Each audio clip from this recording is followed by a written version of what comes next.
Assalamualaikum warahmatullahi wabarakatuh. Sebelumnya, izinkan saya memperkenalkan diri. Nama saya Mayada dari Prodi S1 Pendidikan Matematika dengan NIM 22842021100009 Fakultas Keguruan dan Ilmu Pendidikan Universitas Muhammadiyah Banjarmasin. Baik, di sini saya akan menyampaikan sedikit tentang akidah akhlak. Alhamdulillahirabbil alamin wa bihi nasta'in ala umurid dunya waddin. Wassalatu wassalamu ala asrofil anbiya'i wal mursalin sayyidina wa maulana Muhammadin wa ala alihi wa sahbihi ajma'in. Subhanaka la ilma lana innama 'allamtana innaka antal alimul hakim. Rabbi shrah sadri wa yassir li amri wa hlul 'uqdatam min lisani yafqahu qawli. Amma ba'd. Sebelumnya saya ucapkan terima kasih banyak kepada Bapak Herman Taufik MPD selaku pengampu mata kuliah Pendidikan Agama. Semoga dengan video ini kita dipandang Allah dengan pandangan kasih sayangnya dan kita semua mendapatkan ilmu yang bermanfaat, dan mudah-mudahan Allah Subhanahu wa Ta'ala menjadikan kita hamba-hambanya yang mulia di sisinya. Amin, amin ya rabbal alamin. Akidah yang sahih di dalam Islam memiliki kedudukan yang tinggi karena akidah yang benar akan membawa kebaikan yang banyak dan akhir yang baik. Sebaliknya, akidah yang rusak akan membawa kepada keburukan yang banyak dan akhir yang jelek. Seseorang yang memiliki akidah yang kuat akan beribadah kepada Allah Subhanahu wa Ta'ala dengan ikhlas, dengan khusyuk mengikuti sunnah Rasulullah Shallallahu Alaihi Wasallam. Orang yang memiliki akidah yang kuat akan memiliki akhlak yang hasanah yang baik ketika dia bermuamalah bergaul dengan manusia. Orang yang memiliki akidah yang kuat akan memiliki sifat-sifat yang baik, bersabar ketika tertimpa musibah, bersyukur ketika mendapatkan kenikmatan dari Allah Subhanahu wa Ta'ala, bersegera untuk beristighfar dan bertaubat ketika dia melakukan dosa. Dan dengan akidah yang kuat inilah Allah Subhanahu wa Ta'ala akan menjaga seorang hamba dari subhat dan kerancuan-kerancuan. Dengan akidah yang kuat ini, Allah Subhanahu wa Ta'ala akan menjaga seseorang dari perbuatan-perbuatan jahat musuh Islam, baik musuh dari dalam maupun dari luar. Akidah yang kuat bagaikan pohon yang kuat yang memiliki akar yang kokoh dan cabangnya menjulang ke atas. Allah Subhanahu wa Ta'ala berfirman, apakah kamu tidak melihat bagaimana Allah Subhanahu wa Ta'ala membuat permisalan kalimat yang baik seperti pohon yang baik, akarnya yang kokoh dan cabangnya menjulang ke atas, menghasilkan buah setiap waktu dengan izin Allah Subhanahu wa Ta'ala. Demikianlah Allah Subhanahu wa Ta'ala membuat permisalan bagi manusia supaya mereka mengingat. Quran Surah Ibrahim ayat 24-25. Mempelajari akidah yang benar hukumnya fardu ain. Wajib bagi seorang muslim dan juga muslimah mempelajari akidah yang benar, mulai dari perkara-perkara yang mendasar seperti rukun iman yang 6, beriman kepada Allah, malaikat, kitab-kitabnya, para rasul, hari akhir, dan juga dengan takdir. Dan hendaknya kita mempelajari dan memahami makna dua kalimat syahadat yang merupakan rukun Islam yang pertama, mengenal Allah Subhanahu wa Ta'ala, mengenal Rasulullah Shallallahu Alaihi Wasallam, mempelajari itu semua dengan dalil-dalil yang sahih, disertai pemahaman yang benar, diambil dari para ulama dan dai-dai yang dikenal memiliki pemahaman yang benar. Hendaknya seorang dai yang menginginkan keselamatan bagi dirinya dan juga umat memiliki perhatian yang besar dengan masalah akidah ini. Hendaklah dia bersabar menyampaikan permasalahan-permasalahan akidah dan jangan bosan, karena dengan inilah Allah Subhanahu wa Ta'ala akan menyatukan umat, memberikan keberkahan kepada mereka, memberikan keamanan dan menjauhkan mereka dari bencana-bencana di dunia. Teman-teman, jadi bicara tentang akhlak. Akhlak itu adalah tolak ukur nilai orang, cara orang menilai kita. Jadi akhlak kita itu bukan dinilai dari kecantikan kita, harta kita, ataupun bahkan ibadah kita atau ilmu kita, itu bukan. Namun akan tetapi ukuran nilai kita itu tergantung kepada akhlak kita. Bagaimana akhlak kita, meskipun ya sekarang kebanyakan orang itu menilai kita dari segi ibadah kita, segi ilmu kita, padahal yang sesungguhnya itu bukan dari itu. Patokan kita yang dinilai, yang paling dinilai itu adalah tentang bagaimana akhlak kita.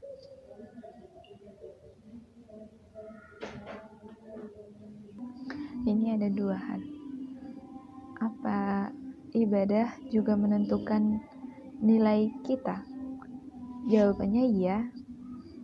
Iya, apabila ibadah diiringi dengan akhlak.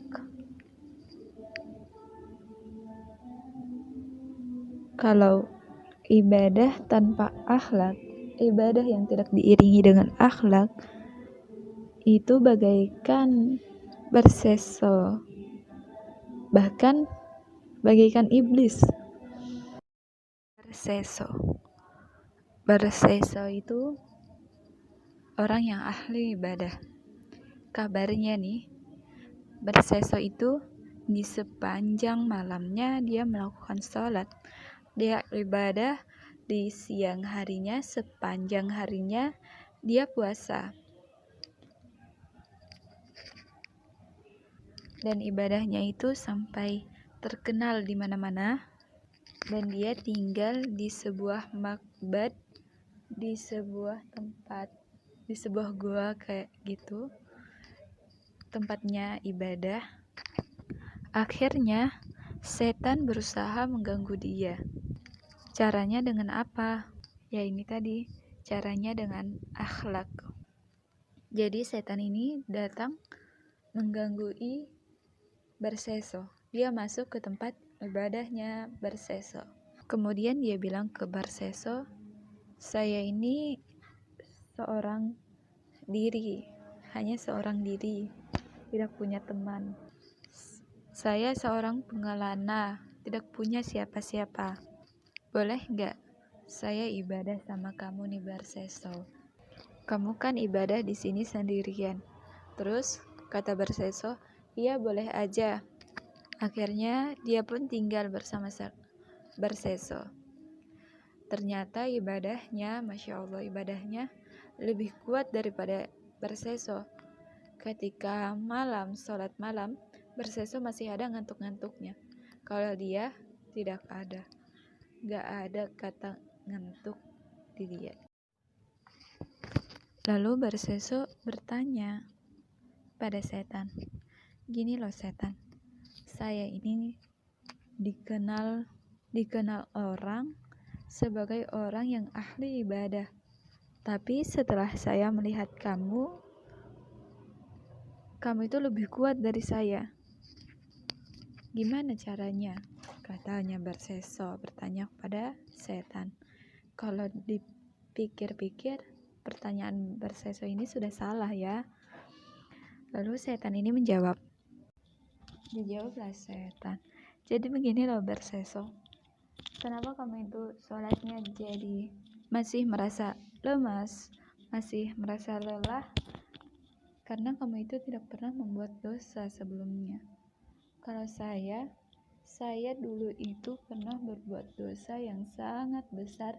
Makanya di setiap saya beribadah, di setiap saya mengingat dosa itu, saya ibadahnya jadi kuat. Karena saya menyesali perbuatan itu. Jadi Barseso ngambil kesimpulan, oh saya ini ibadahnya gak kuat karena saya gak punya dosa. Iya, kata setan. Jadi kalau saya mau ibadahnya kuat, jadi saya harus ngerjain dosa, katanya Barseso. Iya, katanya setan.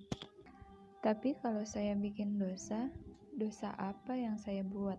Lalu kata setan, oh tenang Barseso, kalau kamu maunya kayak gitu, nanti saya akan usahakan, kata setan.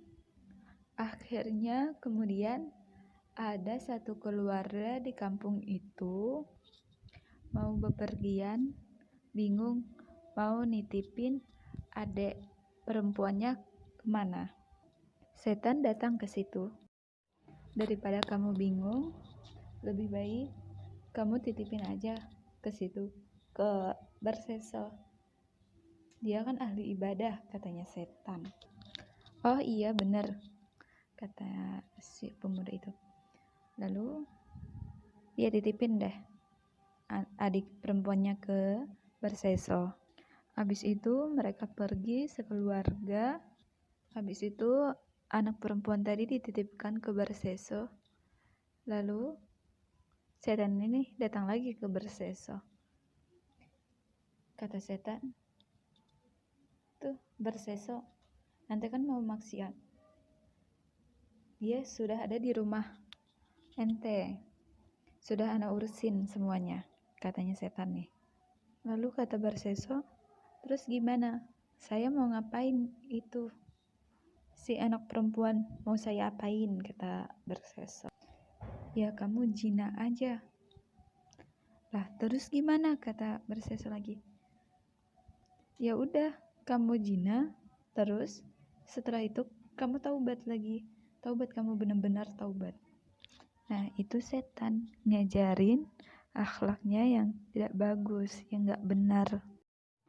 Masa orang dititipin, minta dijagain, malah diembat? Itu kan gak punya akhlak jadinya. Jadi gak benar akhlaknya. Akhirnya dibujukin sama setan. Barseso juga luluh. Barseso membawa anak itu malam hari dengan melakukan pelecehan seksual, sehingga membuat anak itu menangis terus. Barseso bingung, sampai pada akhirnya Barseso membunuh anak itu. Dan dibisikkan lagi sama setan, kuburin, katanya setan. Lalu dikuburkanlah Barseso di belakang rumahnya. Belum apa-apaan, setelah itu bukannya malah ibadah, tapi malah berantakan jadinya. Gak ibadah. Terus gak lama kemudian keluarga perempuan tadi datang. Lalu nanyain ke Barseso, mana adik perempuan kami? Di mana dia? Katanya keluarga mencari. Lalu dijawab Barseso, iya nih, adik kalian lari. Barseso bohong ke keluarganya. Maksiat itu bawa maksiat. Jadi kita semua jangan pernah salah, hati-hati masalah itu ya. Jangan pernah berpikir kayak gini, jangan pernah menyangka, ya udah deh saya buat maksiat sekarang, nanti saya akan taubat. Jangan kayak gitu. Karena nggak ada cerita yang kayak gitu. Kalaunya maksiat, baunya kemaksiatan. Kalaunya kita taat, pasti kita akan taat. Makanya dalam Al-Quran disebutkan Allah, wala tattabi'u khutwatus syaiton. Janganlah kamu mengikuti tahapan-tahapannya syaitan. Setan itu punya tahapan ya. Ada tahapan 1, tahapan 2, tahapan 3, dan tahapan seterusnya sampai kita mentok melakukan kesalahan, melakukan maksiat yang paling gede, sampai akhirnya kita sulit untuk kembali ke jalan mula. Makanya kalau kita tersesat, ada orang bilang kalau kita tersesat itu jangan jauh-jauh, karena kalau jauh kembalinya sulit. Kita hambanya Allah ini, jalan kita lurus, jalan kita menuju surga. Jalan kita menuju surga nih dari ketaatan kita kepada Allah, dari menjaga hati, dari menjaga perlakuan kita. Jadi akhlak ini jadi jalan kita menuju Allah. Jalan menuju surganya itu adalah dengan akhlakul karimah, akhlak yang mulia. Akhlak ini nih jangan sampai kita melenceng. Kalaunya melenceng kita kembali lagi. Kalaunya melenceng kembali lagi. Jangan sampai kejauhan. Karena kalaunya kamu udah kejauhan, kamu susah baliknya. Karena setan itu selalu punya caranya untuk bisa menggoda kita, untuk bisa membuat kita jatuh ke dalam maksiat. Kita ingat bahwa kebakaran yang besar sekalipun tidak akan terjadi jika tidak diawali dengan percikan-percikan api yang kecil. Kebakaran besar sekalipun pasti diawali dengan percikan api yang kecil. Maka jika kita tidak ingin ada kebakaran, maka jika ada percikan api sekecil apapun itu, cepat padamkan dan kembalilah ke jalan yang benar. Ke jalan yang mulia itu adalah akhlak kita. Karena ibadah sekalipun harus diiringi dengan akhlak. Kayak si Barseso ini, apa akhlaknya dalam beribadah? Sampai bikin dia itu kehilangan semua ibadahnya hanya karena akhlaknya dia yang jelek. Si setan datang ke rumah keluarganya si adik perempuan tadi. Setan bilang kayak gini, itu adik kamu yang perempuan itu bukannya kabur dari Barseso, tapi dibunuh oleh Barseso karena habis diperkosa lalu dibunuh dan disembunyikan di belakang rumahnya. Jenazahnya disembunyikan, lalu keluarganya datang ke rumah Barseso, digeduk ke rumahnya, dilihat di belakang rumahnya, ternyata benar. Marah semua orang, akhirnya mereka demo besar-besaran dan si Barseso ini dinaikkan di tiang gantungan. Jadi si Barseso ini sudah di tiang gantungan, lalu si setan datang lagi nyamperin si Barseso. Terus dia bilang, "Ini gara-gara kamu nih, saya jadi gini," kata Barseso. Terus kata setan, "Saya emang benar nih buat kamu ada di sini. Karena sebenarnya saya ini adalah setan. Saya ingin mengganggu agak-agak inilah. Jadi biar kamu itu juga tahu gimana rasanya maksiat gitu. Tapi saya yang bikin kamu ada di sini dan saya juga yang bisa membuat jalan keluar untuk kamu bisa pergi dari sini." Lalu Barseso percaya aja gitu sama, padahal sudah tahu kan setan, kenapa juga masih diikutin. Itu kan tandanya akhlaknya yang tidak baik. Yang dipercaya Barseso adalah setan, bukannya Allah. Makanya kita ibadah itu perlu guru. Jadi kalau kita ada apa-apa, kita bisa tanyakan. Bukan berarti setiap keadaan kita selalu bertanya. Tapi dengan kita punya guru, kita bisa diskusikan bareng-bareng gimana cara keluarnya. Gak seperti Berseso nggak punya guru, dia nggak tahu di mana dia harus nanya. Dia hanya seorang yang abid, yang ahli ibadah. Akhirnya kata Berseso, kalau gitu tolongin saya. Lalu kata dia nih gini ya Berseso, kita kan ini kan nggak ada yang gratis ya, jadi ada bayarannya. Apa bayarannya? Kata Berseso. Bayarannya cuman sekali aja kamu sujud, baru aku kasih tahu jalan keluarnya gimana. Lalu kata Berseso, gimana aku mau sujud? Lah aku udah diikat kayak gini. Terus kata setan, ya udah kamu bayangin aja kalau kamu sedang sujud denganku. Terus bayanginlah Berseso sedang sujud dengan setan. Lalu krek, dia ditarik dan matilah Berseso di saat dia sujud kepada setan. Itu setelah dia sudah puluhan tahun beribadah kepada Allah. Karena ibadahnya tidak diiringi dengan akhlak. Apa akhlaknya? Ikhlas. Dia nggak punya ikhlas. Dia nggak punya ibadah yang dilakukannya karena Allah Subhanahu wa Ta'ala. Apalagi yang tidak dia punya dalam ibadahnya, yaitu ada tawadu. Sampai-sampai ulama mengatakan ibadah itu harus diiringi dengan tawadu, karena terkadang dosa yang membawa seseorang kepada kemaksiatan, terkadang dosa yang membawa seseorang kepada perasaan yang hina, itu lebih Allah sukai daripada ketaatan yang akan mendatangkan kepada kesombongan. Mungkin cukup sekian yang dapat saya sampaikan di video ini. Salah khilaf mohon dimaafkan. Wabillahi taufiq wal hidayah waridho wal inayah. Assalamualaikum